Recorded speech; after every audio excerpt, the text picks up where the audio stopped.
Creating a project is easy. Go to the face of the dashboard under the New button. It opens the New Project dialog, and all it requires from you to start a project is a project alias, lowercase, alphanumeric, 15 characters max. In our case, we'll just say this one is called Demo, and we create it.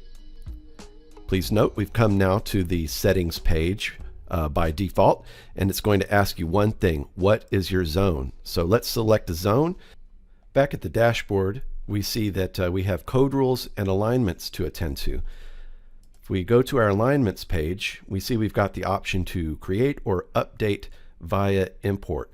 There's also a link to draw manually in a map view, but I do have an import file on hand. And the line ID is always primary. To start the begin station, we can set it here, but what I've got in hand is a land XML, so that begin station will be in there, and I'm using that because you can see that it carries an equation on it, and that's what we like to do.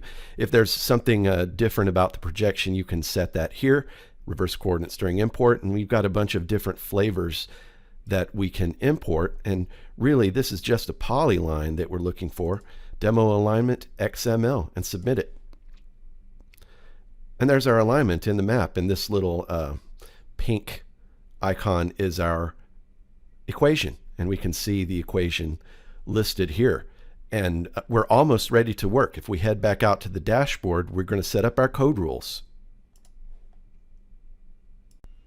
Now we're on our blank code rules page, and typically what a person does is import an FXL to get started. There are other options, but this is the most popular. So we go out to our desktop and choose our FXL file, and this automatically sets shot types based on other projects. That's the default. That looks across the server to other code lists to see what kind of things it considered an online point, an offline point, a cover shot, a staking shot, or a crossing shot. We'll submit this and wait for a moment while the rules are populated.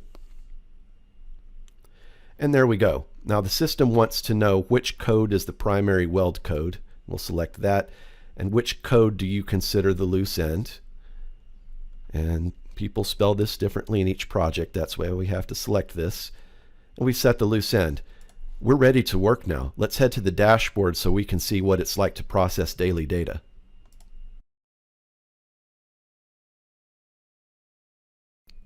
All right, I have a sample file for this project that I'm going to import. What you see right now is basically just our alignment map, because we don't have any point data in here yet. So by default, I show you something else, so you're not worried. And now we go to choose our file, which is just a basic CSV. It will also accept native Excel files, XLS or XLSX. But there's less to go wrong, and less is hidden from you in a CSV file, so I really promote the idea of doing that. And as we submit it, when we're successful on one of these implementations, we get a map to which we can roll in and view some things in it. So what we're going to do now is import a bad file. I've pre-distressed one for you. I've caused some damage to it. Let's choose our bad file and see what happens.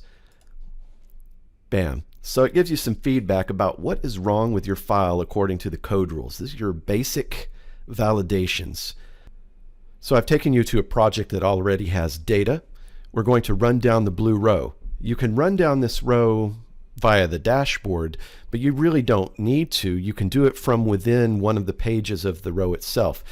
So if you've imported your data and it's clean and it looks great, you can just go to the next blue row button via a link up top here. We're going to the tie-in duplicates page. Tie-in duplicates are what occurs when you do a tie-in and there's an existing weld and loose end and things that have to go away. So this page, you can select one of these offending items after looking at its details, and you can hit the submit for deletion. Or if you say, well, this is kind of a legitimate cluster of things here, you type in a justification and then hit the button, and then it removes it from being considered a bust. And so after you've taken care of your tie-in duplicates, it's time to look for some fat fingers on the ahead back attributes under the next blue row button. And so right here you have this classic kind of weld map view. Perhaps you've done a weld map to where you're doing some conditional formatting and checking for busts. Well, we're just showing you the busts here. And you can come in and, like in a spreadsheet, go ahead and edit these diagonals to be matching. And if you need some details on the points, you just look here and see what you've got and see if those are legit or not. So typically, you're cleaning up your joint numbers here if folks have fat fingered them in the field. And once those are clear, it's time where you can compare your stuff to materials manifests. So the next one we call the queries.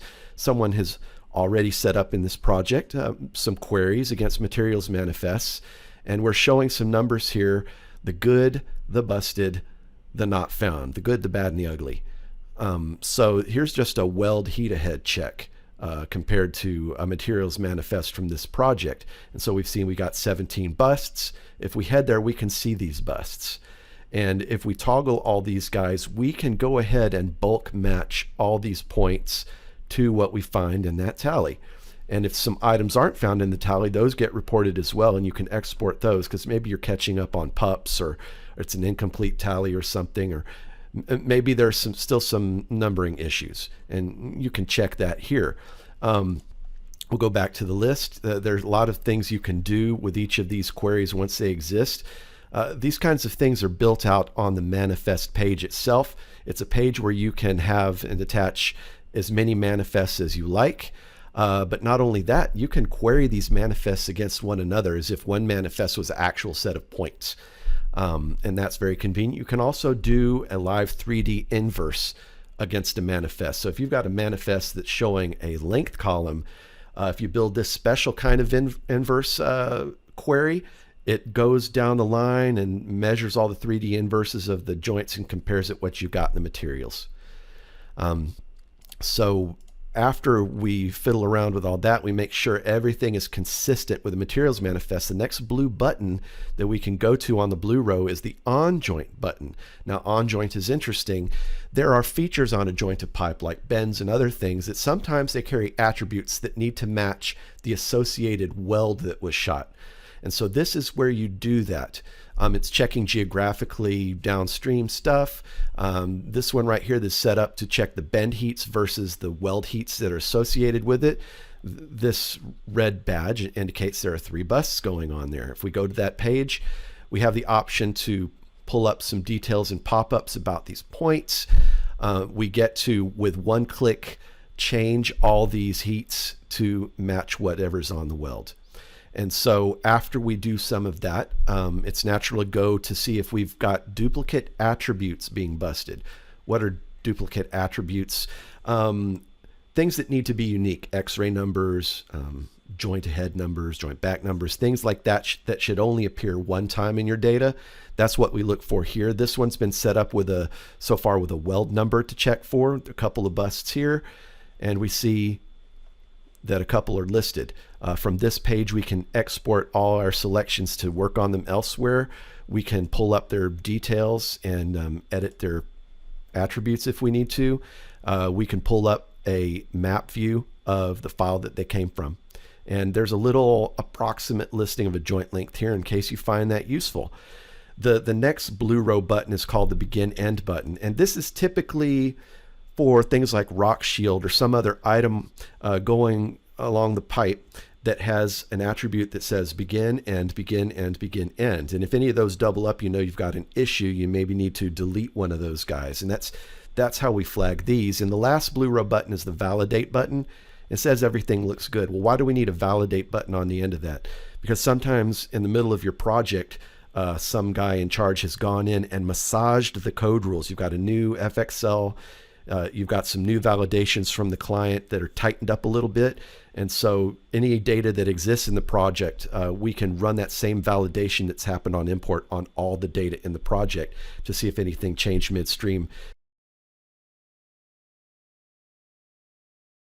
Next to maps, we've got the progress page, which features a chart depicting the progress of your project.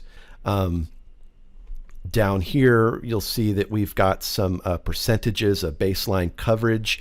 We can get some gap reporting in a map or as an exportable report. And we can filter for dates, which will also filter these tables down here in the bottom.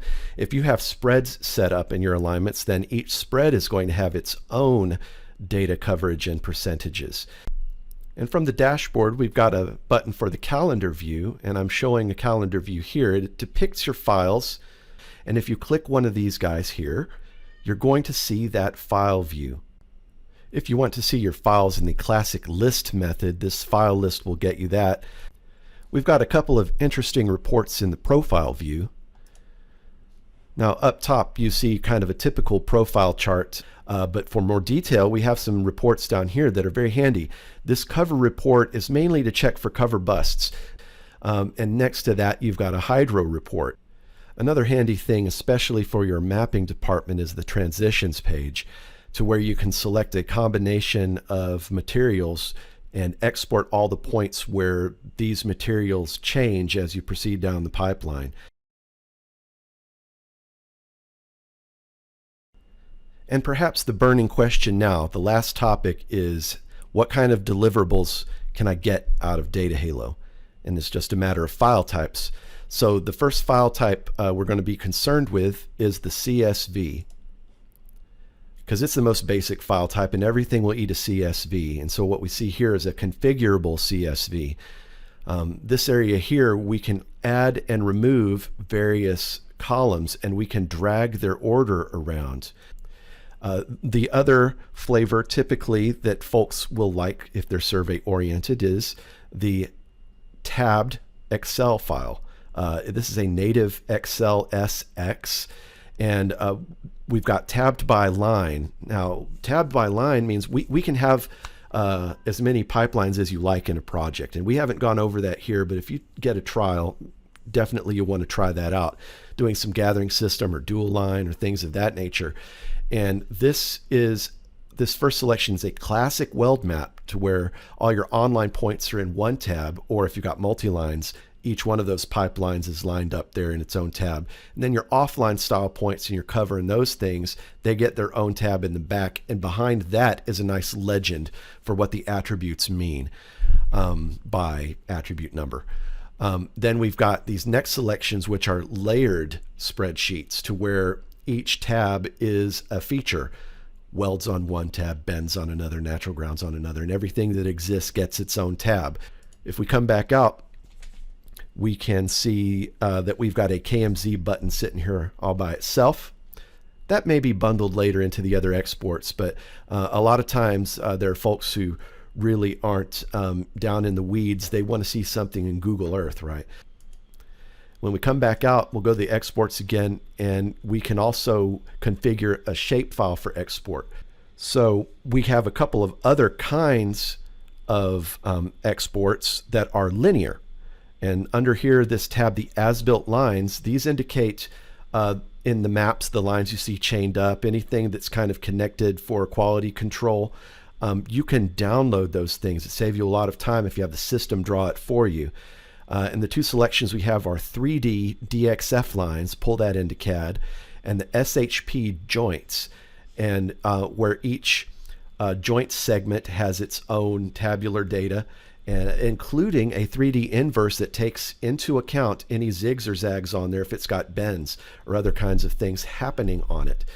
And those are really nice to use if you want to do some analysis on 3D inverses or some materials analysis, things of that nature. This is a very nice thing. And graphically speaking, that geometry of bends and things is included in this SHP output. This concludes the lightning demonstration of Data Halo. Thank you for watching, and if you need any further details, if you have more questions, please reach out and contact us. Thank you very much.